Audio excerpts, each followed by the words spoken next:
Sini nga Disyembre, isa man sa naging highlights ng Organic Farmers Festival amo ang Cook Fest naging pangunahan ng sikat nga Negrense chef nga si Margarita Forres.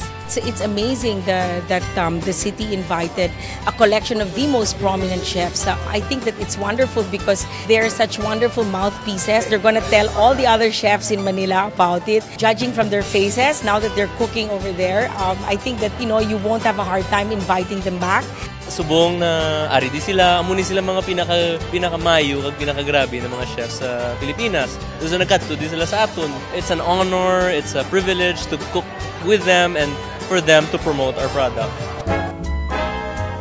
Advokasya sang probinsya amo ang maibahin sa tanan nga ang paggamit sang organic products dako ang maibulig sa aton nga mga mangunguma sa palibot kag sa aton nga ikaayong lawas.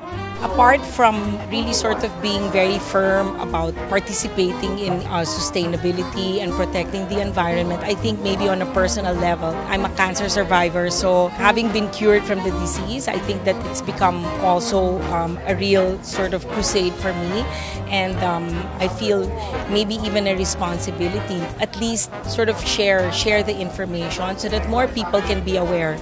I think it's a terrific idea because we are enriching our knowledge of cuisine using our own local products. And you have no less than chefs from very good restaurants in Manila recommending actually the trend towards organic food.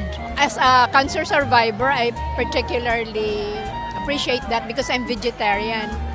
Nagbahin man sa iyang recipe ang isa pagid sa sikat nga Negrense chef nga makita man sa Junior Master Chef, si Chef Fernando Aracama. You know what? Honestly, wala gi kuya balaki-balo nga amo na ka-strong until we came here, which is amazing. Amo gini ang point nga nagpauli kami diri upod ang mga amigo ko nga mga chef man. Gapangita kami sang maayo nga produkto nga magamit sa amon nga restaurants. Hindi lang namit, the health benefits that come with it, and definitely ang suporta sa community and the support for my home island.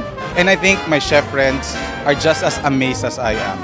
Tangin madinalag una maniwat ang paghiwat sang Organic Farmers Festival sa probinsya sang Negros Occidental. Padayon naton nga pasanyugon ang organic nga mga produkto. One food, one island, one life.